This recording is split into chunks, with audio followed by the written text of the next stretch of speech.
Oke ya, sambil kita lanjut aja, sambil jalan nggak apa-apa. Jadi ini udah. Oke ya, sambil yang lain bisa nyesuaiin yang udah buka. Sambil saya mulai, sambil mau ngadep panas.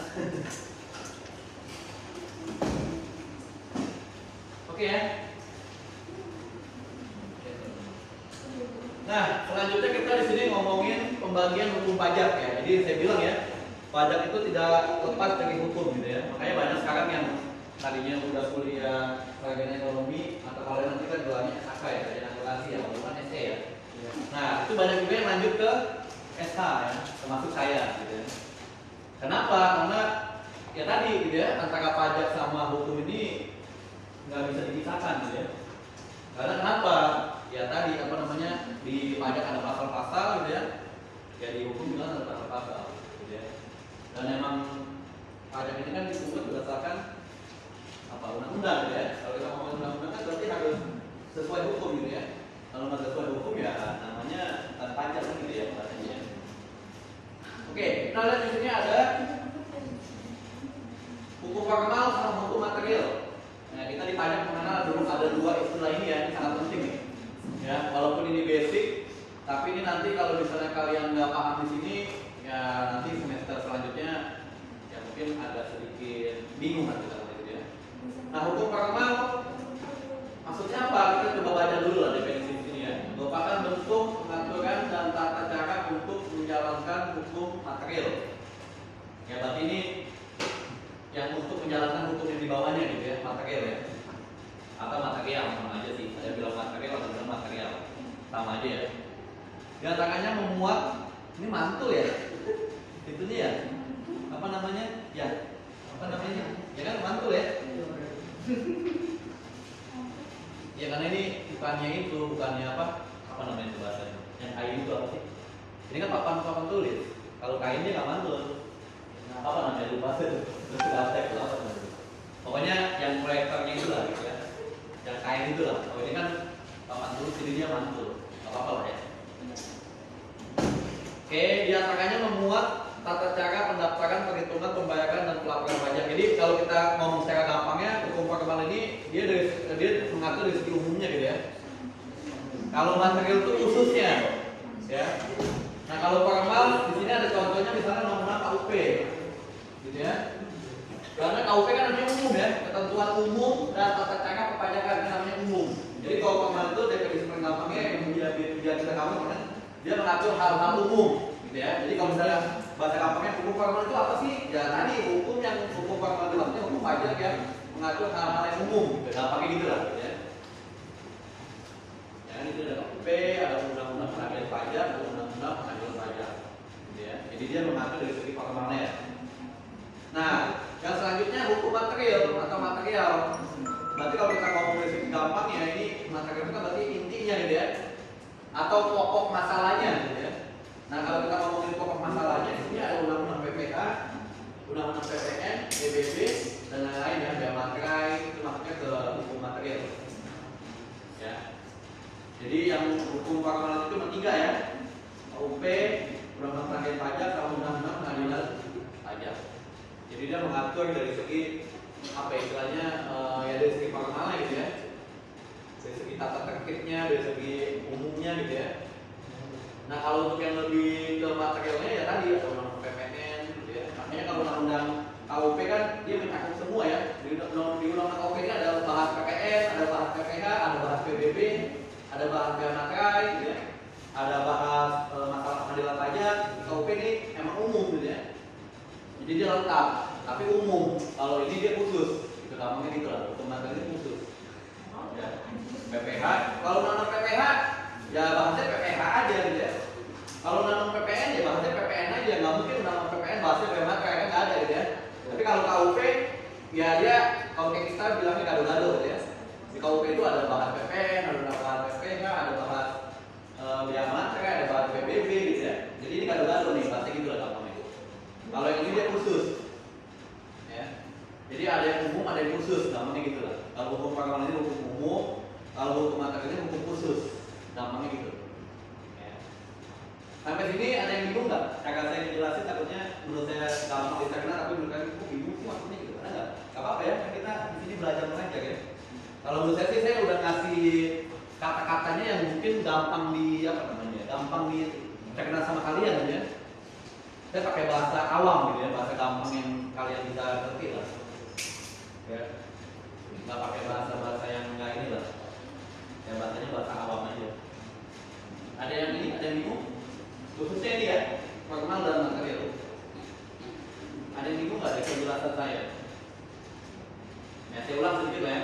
Jadi kita nggak bisa. Jadi kalau hukum formal itu, ya tadi ya umum lah, ini umum ya. Dia mengatur hal-hal yang umum. Ya. Maksudnya di dalam undang-undang itu ya tadi bahas semua pajak ada di situ gitu ya. Tapi kalau material dia khusus. Ya gampang gitu. Nanti kalian bisa baca sendiri, kalian baca sendiri.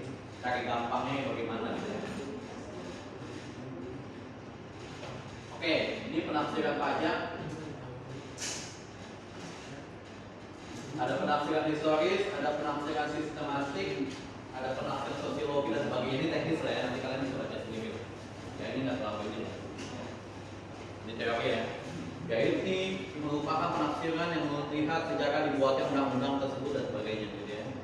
Jadi ini secara ini aja lah. Saya lewat aja lah ya, nanti kalian bisa baca lah ini. Kan ada definisinya juga.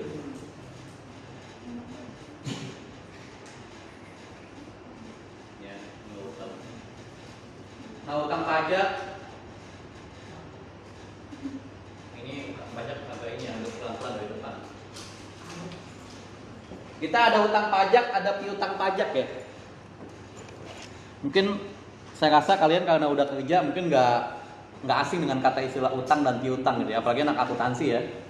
Kecuali anak manajemen mungkin masih ini ya, tapi kalau anak akuntansi udah biasa dengan istilah utang dan piutang gitu ya. Karena itu juga awam ya, utang dan piutang gitu ya. Nah kita lihat di sini kalau hutang pajak apabila ditinjau dalam hukum perdata minimal selalu ada kreditur dan juga adanya perikatan yang ada suatu hubungan hukumnya. Gitu ya. Pihak yang berhutang adalah seseorang, sedangkan pihak yang lainnya adalah pihak yang menentukan, gitu ya, pajak berdasarkan undang-undang. Jadi secara gampangnya di sini dibilang ya, hutang pajak itu kita baca nih. Selain itu terdapat pula kondisinya hapusnya hutang pajak ya. Jadi hutang pajak di sini juga bisa hapus dengan kondisi yang pertama pastinya dibayar ya. Ya sama sih hutang biasa kan kita kalau nggak bayar mah nggak hapus kan gitu ya. Kayak kita ngutang sama temen nih, kalau kita selagi nggak bayar kan, ya logikanya nggak mungkin hapus tuh hutang gitu ya. Kecuali diikhlaskan sama temennya, udahlah gue ikhlas lah gitu ya. Ya itu namanya lain gitu ya. Tapi yang namanya hutang itu bisa hapus dengan adanya ya dibayar gitu ya.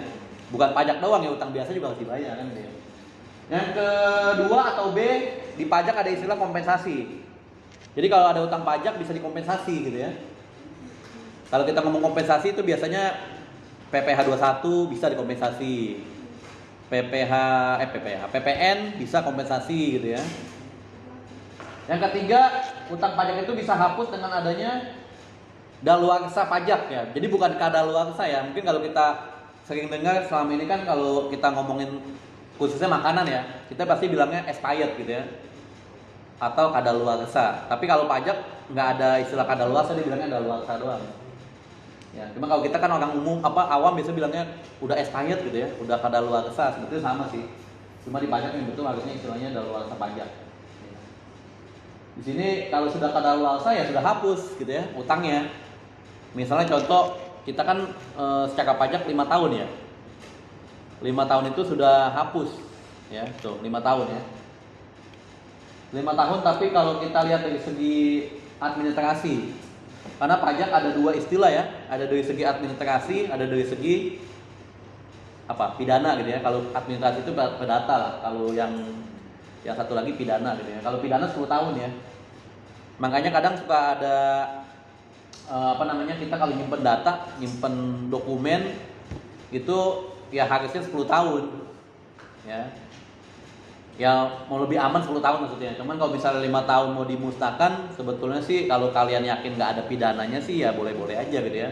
Cuma takutnya nggak tahu juga kan, kita nggak tahu ya, tiba-tiba ada pidananya terus bukti-buktinya atau dokumennya sudah dilenyapin, sudah dihancurin, ya nanti kalian ketika kena periksa nanti kan dokumennya udah nggak ada gitu ya.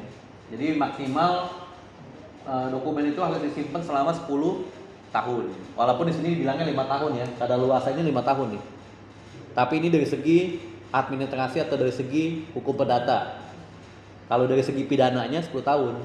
Ya, di sini nggak ada. Ya, di sini nggak ada. Ya. Lalu hapusnya utang pajak dengan adanya pembebasan pajak ya. Mungkin dengan adanya apa namanya tuh? Kayak tax amnesty gitu ya mungkin ya. Itu kan ini juga ya, gitu tanda kutip sebetulnya kan dia mau kasih keringanan ke wajib pajak kan gitu ya, TA ya. Nah, sama kayak ini penghapusan pajak nih gitu ya. Nah, di sini cuma contohnya di sini misalnya pilot ya. Penghapusan utang pajak hampir sama sifatnya dengan pembebasan pajak tadi ya, hampir mirip ya. Tetapi diberikan karena adanya kondisi keuangan wajib pajak yang tidak memadai untuk membayar pajak atau pilot. Secara teori gampang nih ya. Ketika pilot beban pajaknya hilang, tapi dalam praktek enggak juga. Karena kan ketika si PT-nya ini punya duit lagi, ambil lagi gitu ya. Ya kan gitu ya prakteknya ya. Kalau secara teorinya nih ketika sudah pilot penghapusan pajak gitu ya, dihapus pajaknya. Tapi dalam praktek ya oke sih, ketika pilot emang sudah dihapus, tapi dia lihat nih ya, pajak pantau ketika punya duit lagi ambil lagi. Boleh nggak boleh ya. Dan dalam praktek begitu ya. Jadi kadang orang suka berpikirnya ya udahlah dipilotin aja biar bebas pajak, nggak juga ya. Ketika ada duitnya lagi diambil gitu ya. Bahasanya gitu lah. Nah, ini perlawanan terhadap pajak, mungkin kata-katanya kayak terlalu vulgar ya. Tapi emang penulisannya begini gitu ya. Ini bukan saya yang mengada-ngada ya, di buku-buku juga bilangnya perlawanan pajak. Jadi bukannya saya yang asal ketik ya. Karena ini saya bahannya juga ngambil dari buku UI ya, dari kampus UI ya. Jadi nggak apa-apa lah kita berpedoman sama kampus yang emang gede gitu ya. Dan mudah-mudahan kampus kita nanti bisa sama kayak kampus UI ya. Kan kuning-kuningnya udah mirip ya. Benar nggak? Kalau kalian lihat dari alma maternya, kampus kita kan mirip kayak kampus UI ya. Mungkin motivasinya sama nanti gitu ya. Kan ya nggak apa-apa kan gitu ya. Kan namanya kita boleh mimpi kan. Nggak apa-apa mimpi setinggi-tingginya. Ya walaupun jatuh nggak terlalu sakit gitu ya. Daripada nggak punya mimpi kan gitu ya. Iya dong. Ya kan jaketnya masih kuning kan, apa dulu diubah? Setelah jadi kampus diubah nggak? Kayaknya nggak deh. Kalau dulu kan setahu saya masih STIE kuning ya. Saya nggak tahu sih setelah jadi kampus Uspas nih diganti nggak? Ungu. Yang kuning udah nggak pakai. Oh ya udah. Berarti ganti jubah. Ya. Padahal tadi saya bilang kan jaketnya mirip yang kemarin itu ya kuning ya. Tapi kan sama, ungu ya. Semua tuh berarti apa yang nanti beda lagi, kalau manajemen beda gitu ya. Akuntansi ungu. Nggak apa-apa lah ya, ungu juga bagus gitu ya. Oke ya, lanjut ya. Ini perlawanan pajak. Mungkin walaupun kata-katanya terkesannya kayaknya vulgar gitu ya, tapi ya emang begitu gitu ya.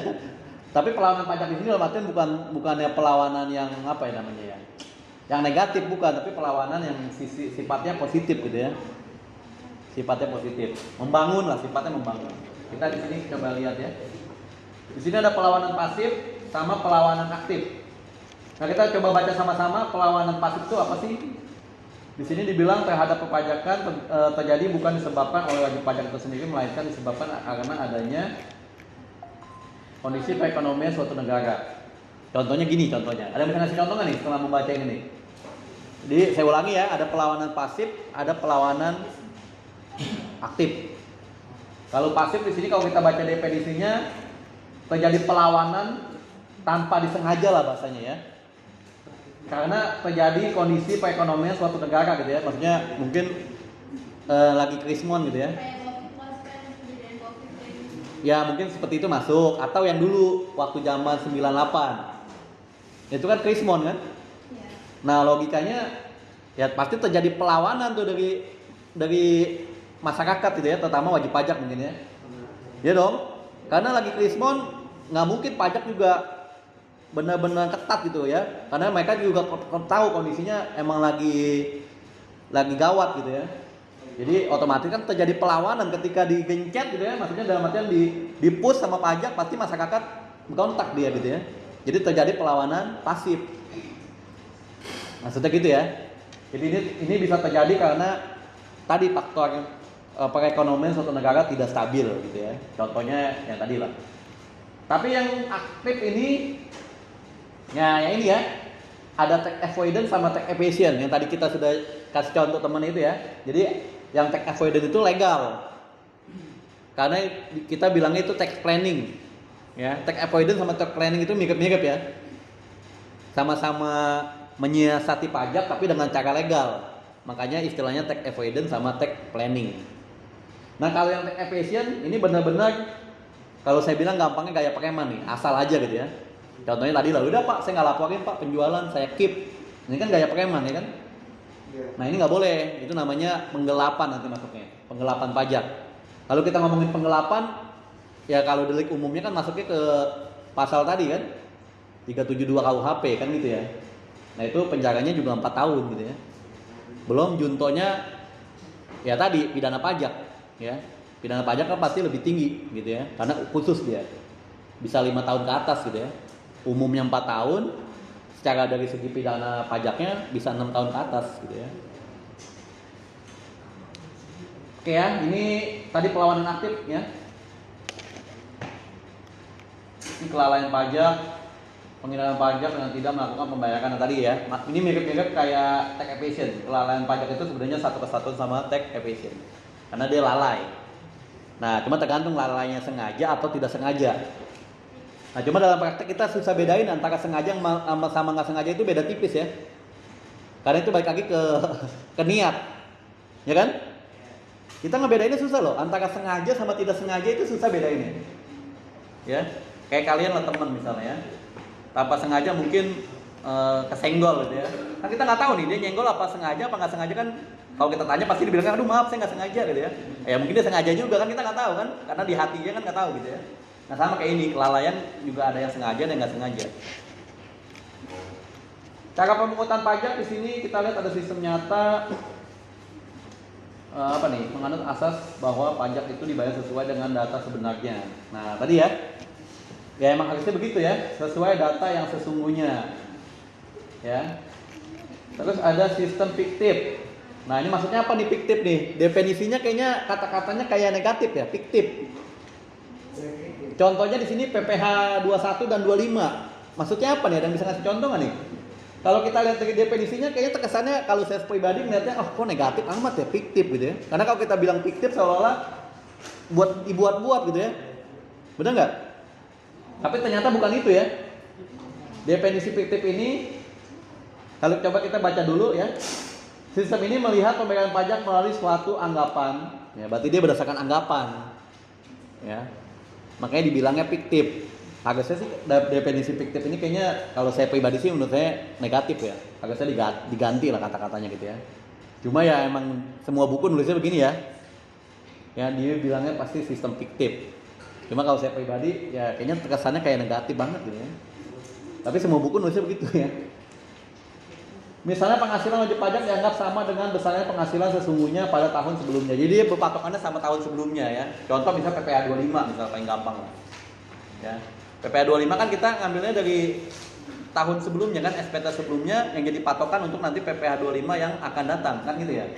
Makanya dibilangnya fiktif. Ya, dibilangnya fiktif. Padahal bukan fiktif dalam artian yang negatif, tapi fiktif yang dalam artian yang positif. Ya. Cuma kalau kita orang awam, ya tadi saya bilang berkali-kali, kesannya kayaknya fiktif gitu ya, negatif gitu ya. Tapi kalau kita sudah belajar dari segi akademik ya ternyata fiktif ini ya bukan negatif tapi positifnya gitu. Lalu ada sistem campuran. Kalau campuran berarti antara yang A sama yang B gitu ya.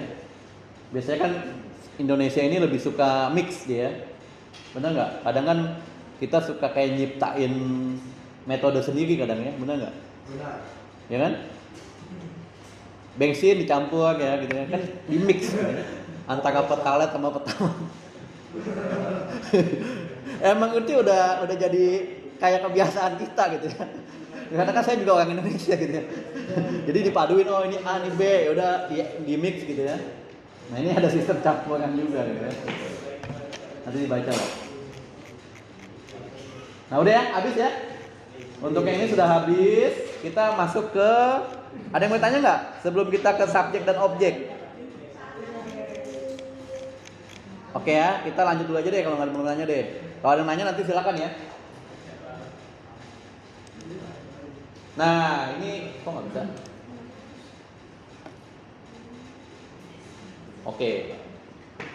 Nah ini slide yang selanjutnya kita belajar subjek dan objek ya. Jadi kita pengantar perpajakan itu harus tahu subjek dan objek, non subjek dan objek. Ya. Mana yang bukan subjek, mana yang bukan objek. Ya, jadi ada istilah-istilah kayak gitu ya. Nanti harus tahu gitu istilah-istilahnya. Nah, sebelum kita masuk ke selanjutnya, di sini ada definisi PPH atau pajak penghasilan. Selama itu kita ngomongin pajak, tapi kita nggak tahu definisinya ya. Nah, pajak itu di sini dibilang pajak yang dikenakan terhadap subjek pajak atas penghasilan yang diterima atau diperolehnya dalam tahun pajak. Ya. Jadi di sini tidak disebutkan nilai nominal ya. Mau kita cuma dapat satu rupiah, itu otomatis kita namanya dapat penghasilan, kan gitu ya.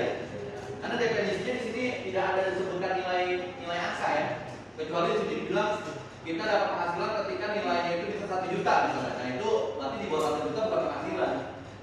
Tapi karena di sini definisinya luas, tidak ada menyebutkan nilai angka, berarti kalau kita ambil contoh yang gampang ya tadi, walaupun kita dapat uang 1 rupiah, 1 sen lah ya, otomatis kita tetap namanya dapat penghasilan, cuma 1 sen gitu ya.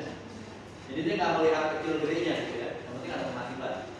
Mau cuma 500 perak, tapi penghasilan ada dapat, ya. Karena tidak disebutkan nilai nominal. Nah ini definisi daripada penghasilan. Pasal 1 ya. Undang-undang ada penghasilan pasti. Nah ini kita lihat ada ininya, ada apa namanya bahasanya ini bagan ya. Jadi dengan bagan. Atau mungkin lebih ininya apa sih? Ini bukan project ya, bukan ya? Apa sih sebenarnya bagan ya? Ada suka ada susah juga bedanya project, tapi kalau project juga gitu sih. Dia ada ini kan. Oke kita lihat ya di sini subjek pajak. Ya subjek pajak. Kalau kalian nggak bisa lihat ke depan karena tulisannya kecil, padahal saya udah gedein ya. Bisa dilihat di HP-nya karena saya udah coba, udah kasih di WA ya. Di sini ada subjek pajak, di sini ada di pasal 2 ayat 2 ya. Ini maksudnya ayat 2 ya, pasal 2 ayat 2 maksudnya. Ya. Cuma ini kurang lengkap ya, harusnya ada ininya ya, maksudnya pasal 2 ayat 2 huruf apa gitu ya. Kalau mau lebih lengkap gitu harusnya ya. Cuma kalau ini bilang cuma pasal 2 ayat 2. Harusnya sih pasal 2 ayat 2 huruf A gitu misalnya.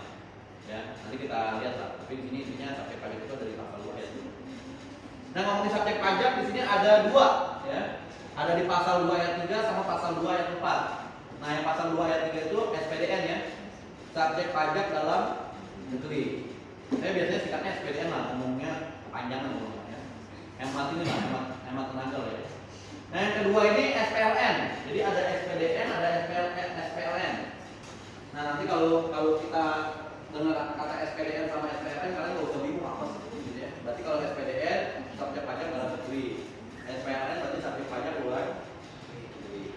Nah SPDN ini juga dibagi menjadi 3 gitu ya. Ada OP orang pribadi. Nah ini kalian OP nih, TOP gitu ya. Ada badan itu namanya PT ya atau perusahaan lah. Bisa PT, bisa CV, bisa PERMA gitu ya. Itu maksudnya badan. Ada lagi di sini warisan yang belum terbagi, jadi ada 3 golongan lah bisa dibilang ya. Itu maksudnya subjek pajak dalam negeri. Nah, ini nanti dikembangin lagi gitu ya. Nah kalau yang SPLN di sini dibagi menjadi 2 juga, ada OP, ada badan. Cuma di sini badan dipecah menjadi 2, ada BUT sama non BUT. Ya. Nah kalau yang BUT, ada yang tahu definisi BUT? Di sini ada sih. BUT itu bentuk usaha tetap ya. BUT itu bentuk usaha tetap. Ya, di sini nggak ada ya. Di sini ada penjelasannya cuma orang pribadi nih. Penghasilan kalau BUT-nya nggak ada ya. Pernah dengar BUT? Apa baru kali ini mendengar BUT? Baru kali ya. Jadi kalau misalnya BUT subjek pajak dalam negeri sebetulnya ya, kalau kita lihat dari subjeknya ya. Cuman pusatnya bukan ada di sini, bukan ada di Indonesia, ada di luar negeri gitu ya. Contohnya misalnya ini apa? Saya sering kasih contoh misalnya kayak asuransi, saya sebut namanya apa ya, kayak Prudensial misalnya ya. Itu kan bukan punya Indonesia kan? Prudensial itu punya Inggris ya. Cuma di sini dia ada perusahaannya ya, itu ada di Jakarta tuh ya, di itu gede ya, dulu gede ya. Nah itu BUT tuh ya, jadi pusatnya ada di luar negeri, tapi dia punya cabang lah istilahnya. Nah BUT itu maksudnya cabang ya.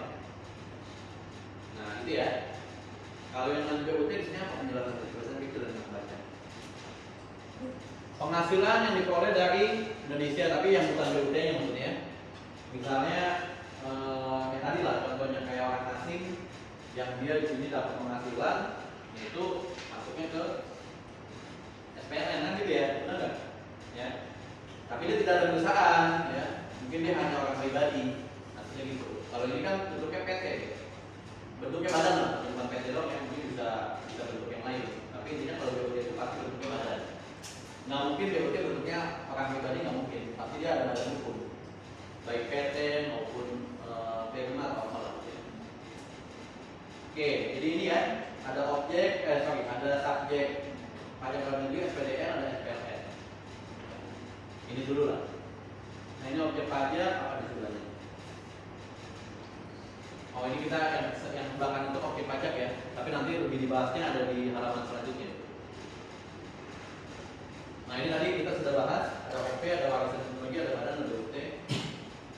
Nah ini definisi badan ada di pasal 1 Undang-Undang KUP ya, Ketentuan Umum dan Tata Cara Perpajakan, atau kita di dalam KUP. Di sini dibilang sekumpulan ya, yang namanya badan itu sekumpulan. Kalau bukan sekumpulan namanya bukan badan, gitu ya. Kumpulan orang dan atau modal yang merupakan satuan baik yang melakukan usaha maupun yang tidak melakukan usaha. Gitu ya. Ini definisinya kalau panjang bisa dibaca. Ini kita udah jam 8 ya? Saya ada jam kedua di sini juga sih sebetulnya. Ya, sampai jam 8 kan? Ada yang belum absen? Hah? Ya benar ya, kita sampai jam, oh ya sampai jam 8 ya, betul ya. Kalau nggak saya tutup nih, lo udah semua nih. Udah ya, saya tutup ya. Oke. Oke, kita ketemu lagi minggu depan. Karena saya masih ada kelas lagi, takutnya mahasiswa kasihan nunggu dia. Ya. Ini jam berapa sih? Jam 7 ya? Hah, ini baru jam 7? Masih ya? Ya udah ya, sorry. Saya pikir udah jam 8. Matanya udah. sorry. Gak apa-apa, absen kan udah semua kan? Udah tutup gak apa-apa lah ya. Kan udah datang semua kan? Oke, kita lanjut ya. sorry. Malam udah kecapean. Ya. Ini masih bisa ngomongnya udah bagus nih. Oke ya. Yang ini nanti bisa dibaca aja ya. Nah kalau saya lupa tolong diingetin tadi saya Pak bagi jam 7 gitu ya. Saya ngeliat tadi kayaknya udah jam apa perasaan. Oke ya. Nah ini subjek pajak dalam negeri tadi sebetulnya sudah dibahas yang di slide sebelumnya, tapi di sini lebih didetailkan lagi ya. Orang pribadi ini sebetulnya dia punya apa ya istilahnya ya? Kriteria ya atau syarat-syaratnya. Yang pertama bertempat tinggal atau berada di Indonesia lebih dari 183 hari dalam jangka waktu 12 bulan. Nah ini penting ya untuk menentukan apakah dia SPDN apa dia SPLN.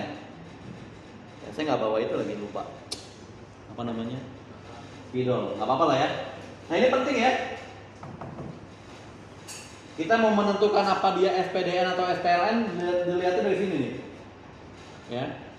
Ini mengikat ya. Satu kesatuan nih. Kita baca lagi sama-sama, bertempat tinggal. Saya pelan-pelan ya. Atau berada di Indonesia lebih dari 183 hari dalam jangka waktu